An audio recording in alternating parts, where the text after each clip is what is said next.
కన్యా రాశి. ఈ కన్యా రాశి వారికి ముందుగా 2025 సంవత్సరం విశ్వావసునామ సంవత్సరం ఉగాది శుభాకాంక్షలు మా ప్రేక్షకులందరికీ కూడా. అలాగే ఈ కన్యా రాశి వారికి ఈ సంవత్సరం ఎలా ఉందంటే అండి, మనకి ఆదాయము 14 ఉందండి. చాలా ఎక్కువ వచ్చేస్తుంది. మీకు వ్యయం 2, అస్సలు ఖర్చు లేదంతా జమేసేయడమే, బ్యాంకులో దాచేయడమే మీరు. ఇక రాజ్యపూజ్యము 6, అవమానం 6. మిమ్మల్ని తిట్టుకునే వాళ్ళు మెచ్చుకునేటటువంటి వాళ్ళు ఇద్దరు సమానంగా ఉంటారు. కాబట్టి ఏమీ భయపడాల్సినటువంటి అవసరం లేదు. ఏమంటే కన్యా రాశి అండి మాది బాగాలేదండి, చాలా సంవత్సరాల నుంచి బాగాలేదండి అని అనేటటువంటి వాళ్ళు ఉన్నారు. కానీ కన్యా రాశి వాళ్ళకి ఏంటంటే ఇంతవరకు కూడా మీకు భార్యాభర్తల మధ్య గొడవలే తప్ప ఆర్థిక పరంగా మీకు ఏ ప్రాబ్లమ్స్ లేవు. ఏమంటే నేను ఉద్యోగం అప్లై చేస్తానండి అని 4 సంవత్సరాల నుంచి చెబుతూ ఉన్న వాళ్ళని చూశాను తప్ప అప్లై చేస్తే ఇమీడియట్గా వస్తుందిరా మొగుడా అని చెప్పినా వినరు. అప్లై చేసిన వాళ్ళకి వెంటనే టపీ మనం వచ్చేసింది ఉద్యోగాలు. ఇక భార్యాభర్తల రిలేషన్ మనం తీసుకున్నట్లయితే వాళ్ళు పాపం డిపార్ట్మెంటల్ ఉద్యోగాలు, భర్త ఒక చోట భార్య ఒక చోట ఇలా ఉండడం అనేది జరిగింది. ఓకే, ఉద్యోగాలు రీత్యా విడిగా ఉండడం బాగానే ఉంది. కాకపోతే భార్యాభర్తల మధ్య సప్తమ కళత్ర వస్తున్నాడు. ఇప్పుడు మార్చి 29 నుంచి మొన్నటి దాకా ఎవరు ఉన్నారండి? రాహు ఉన్నాడు. మరి మే 30, 2025 సంవత్సరం దాకా.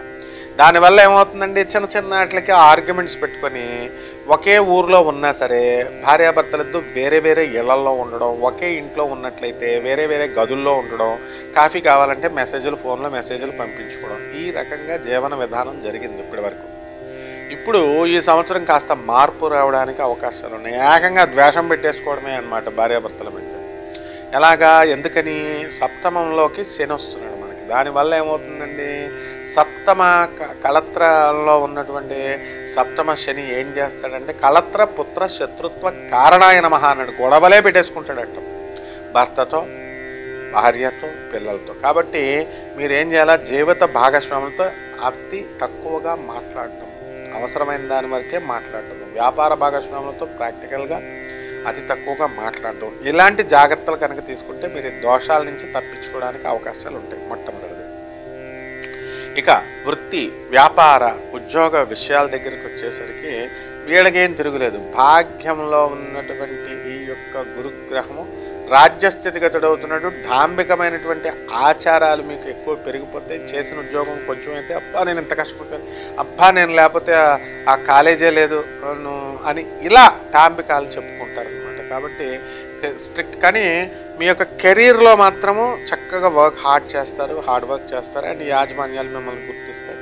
మీకు చక్కగా కొత్త కొత్త ఉద్యోగాలు దొరుకుతాయి, మీకు ప్రమోషన్స్ రావడము, జీతబత్యాల్లో ఇంక్రిమెంట్స్ పెరగడము, జీతబత్యాలు పెరగడము, ఇవన్నీ కూడా మంచిగా ఉంటాయి. కానీ సంతృప్తి అనేటటువంటిది ఈ కన్యా రాశి వాడికి ఈ సంవత్సరం తక్కువగా ఉంటుంది. ఇప్పుడు ఒక ఉద్యోగం చోట ఒక సంస్థను పట్టుకొని ఉండి కన్సిస్టెంట్గా ఒక చోట ఉంటే చక్కటి గ్రోత్ ఉంటుందిరా అని చెప్పినా సరే, నాకు ఇక్కడ చేస్తే అక్కడ చేస్తే ఇలా చేస్తే అని మనం చేసుకుని సొంత తప్పిదాలు చేసుకుని మీ భవిష్యత్తుకు మీకే అడ్డు వేసుకునేటటువంటి అవకాశాలు ఉన్నాయి. ఇప్పుడు ఒక దూడ ఉందండి, ఆ దూడని అక్కడ మేయమని చెప్పేసి ఒక పొలంలో వదిలేస్తే మెడలో దూరం వెళ్ళకూడదని రైతు ఏం చేస్తాడు, ఒక కట్టెని కడతాడు మెడలో.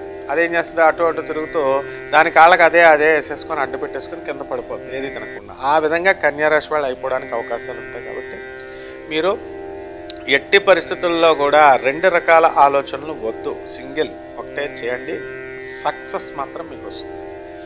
అలాగే ఈ యొక్క కన్యా రాశి వారికి మనకి ఛాదస్థం బాగా పెరిగిపోద్ది ఈ సంవత్సరం. ఎందుకంటే వ్యయస్థితిగతుడైనటువంటి కేతు. విదేశాలకు వెళ్ళిపోతారు మీరు.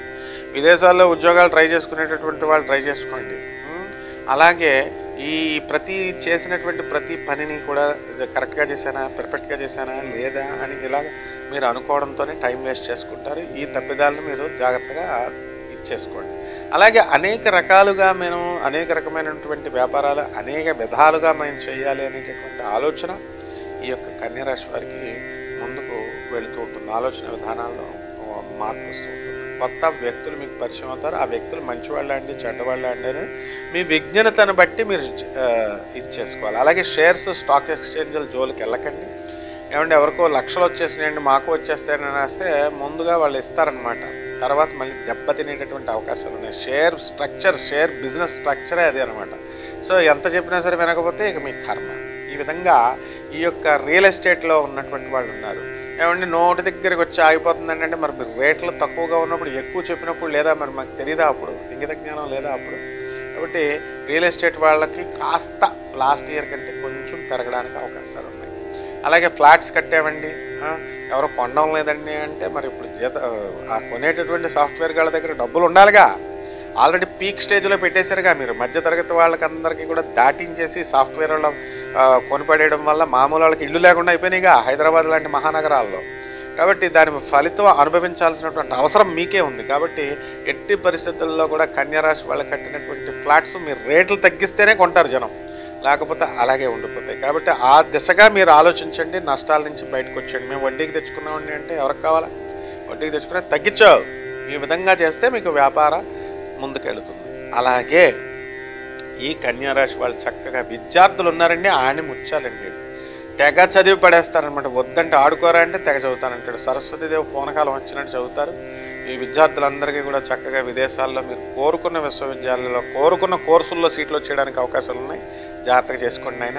అంతేగాని అక్కడ ట్రంప్ పెట్టిన రూల్స్ ప్రకారమే వెళ్ళండి. పార్ట్ టైం జాబులు చేయాలని అంటే వాడు పట్టుకున్నాడంటే ఇంటికి పంపించేస్తాడు. అటు యూనివర్సిటీకి కట్టిన 45 లక్షలు పోయే, ఇటు నీ పరువు పోయే, అనవసరంగా భారతదేశం వచ్చేయాలి. డోంట్ డ్యూయల్ నేచర్ వద్దు. అలాగే పరిహారాలు ఏం చేసుకోవాలండి అంటే మనల్ని పీడించేస్తున్నారు కదా ఇక్కడ రాహు శని. కాబట్టి రాహు జపం చేయండి, రాహు స్తోత్రాలు చదవండి, రాహు కిలోంపావు మినుములను ఆవుపేట రంగు ఉన్నటువంటి వస్త్రాల నుంచి పేద బ్రాహ్మణులకి శనివారం నాడు ఉదయం 8 గంటలకు దానం చేసుకోండి. అలాగే శని జపం చేసుకోండి, శని స్తోత్రాలు చదువుకోండి. శనికి కిలోంపావు నల్ల నువ్వుల్ని నల్లని వస్త్రాల నుంచి పేద బ్రాహ్మణులకి శనివారం నాడు ఉదయం 8 గంటలకు దానం చేసుకోండి. అలాగే దశ మహావిద్యల్లో ఒకటైనటువంటి మహాకాళి అమ్మవారి యొక్క హోమాన్ని మీ ఇళ్లలో జరిపించుకోండి. రావి చెట్టు అండి, అశ్వత్థ వృక్షము, దాని చుట్టూ సాక్షాత్తు దత్తాత్రేయుల వారు, లక్ష్మీనారాయణుల వారు. నీళ్లు పోయండి బకెట్టు, రావి చెట్టు చుట్టూ శనివారం నాడు 108 ప్రదక్షిణాలు చేయండి. బ్రహ్మాండంగా ఉంటుంది. శుభమస్తు.